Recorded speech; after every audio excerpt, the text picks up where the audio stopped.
Olá, meu irmão. Olá, minha irmã. Olá, meus amigos. Que Deus em Cristo vos abençoe.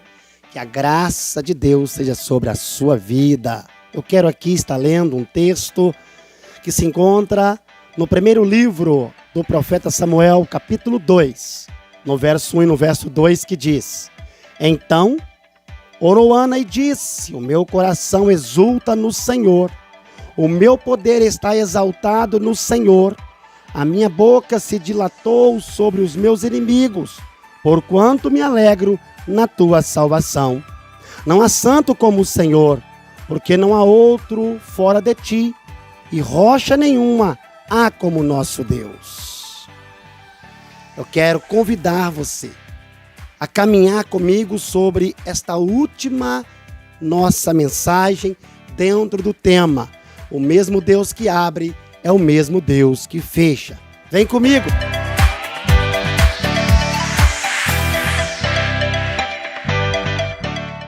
Queridos, estamos de volta para dar continuidade nesta nossa última mensagem dentro deste tema. Eu quero pedir você, eu quero te convidar a se inscrever no nosso canal, viu? Se inscreve, dá aquele like, viu? Comenta, compartilhe. Também estamos lá no Facebook, no Instagram, viu? Nos segue lá, viu? Lá tem muita mensagem edificante para a sua vida, beleza? Vamos dar continuidade em nome de Jesus.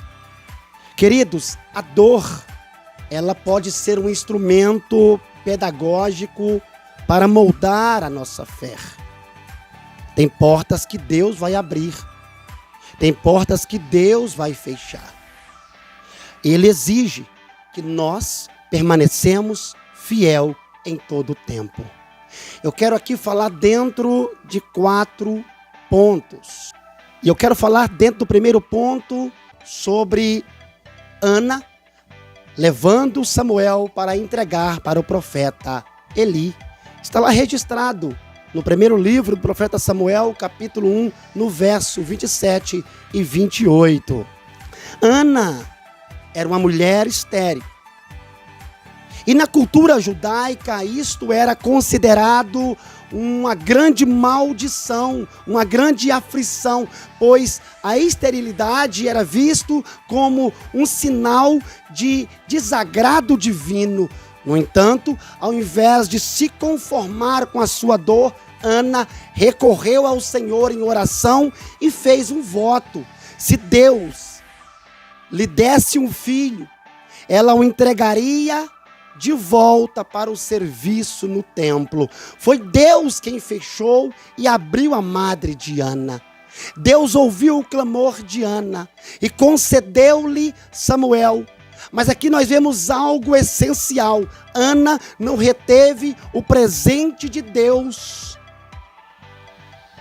Mesmo ela sabendo que era o filho que ela amava, que ela desejou, mas ela levou, cumprindo a sua promessa e entregando para o profeta Eli para servir no templo, na casa do Senhor.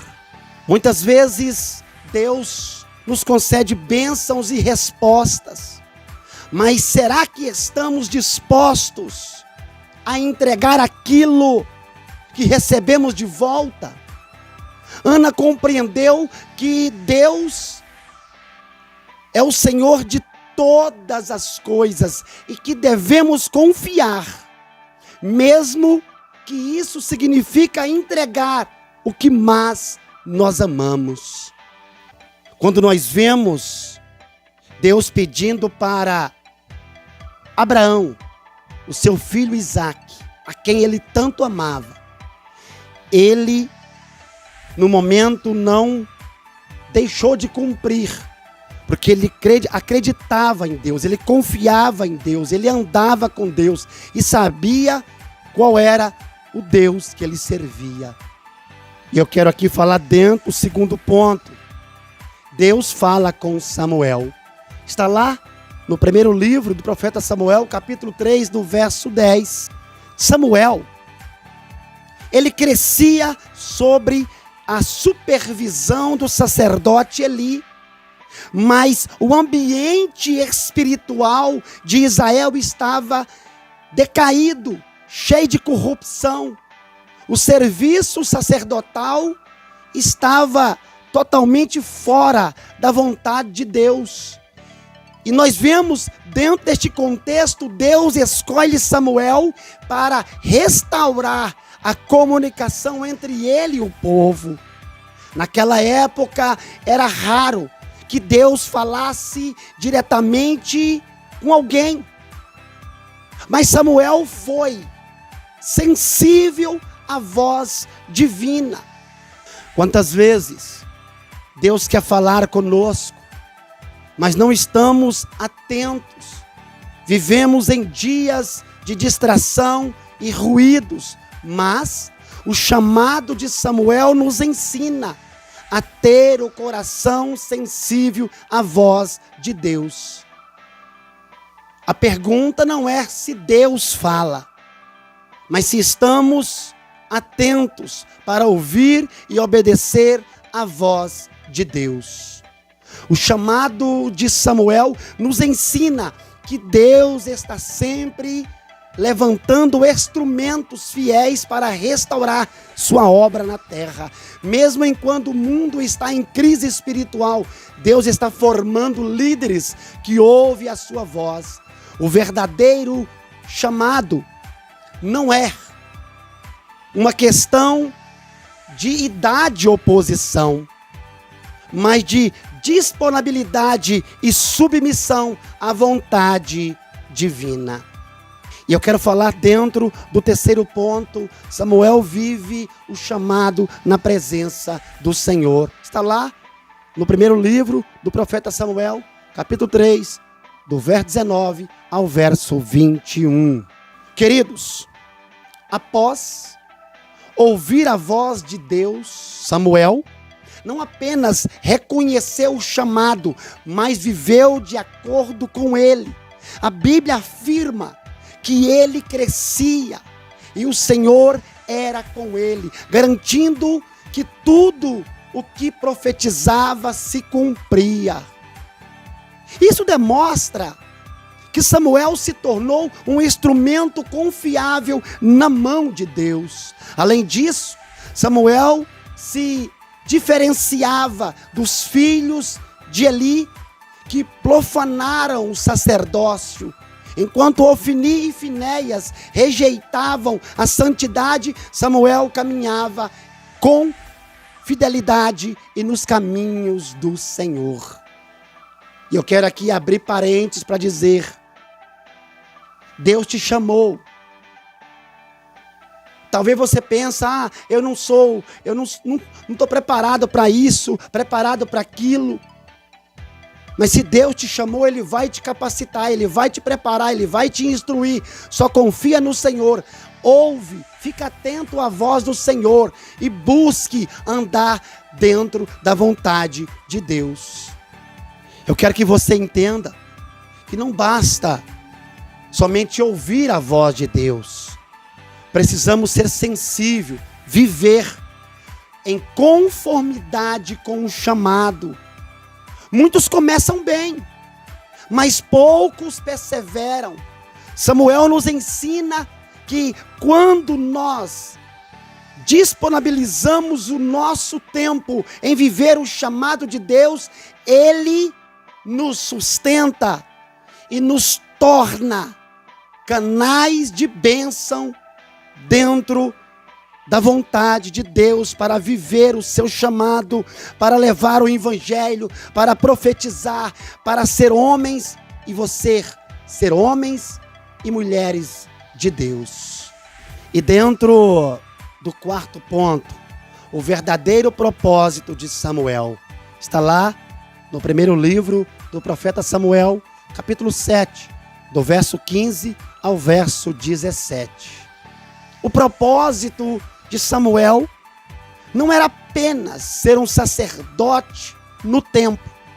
Deus o chamou para ser um profeta e juiz sobre Israel. Deus o chamou para guiar o povo em tempo de transição. Ele foi um dos últimos juízes e preparou o caminho para a monarquia, ungindo Saul e depois Davi como rei de Israel.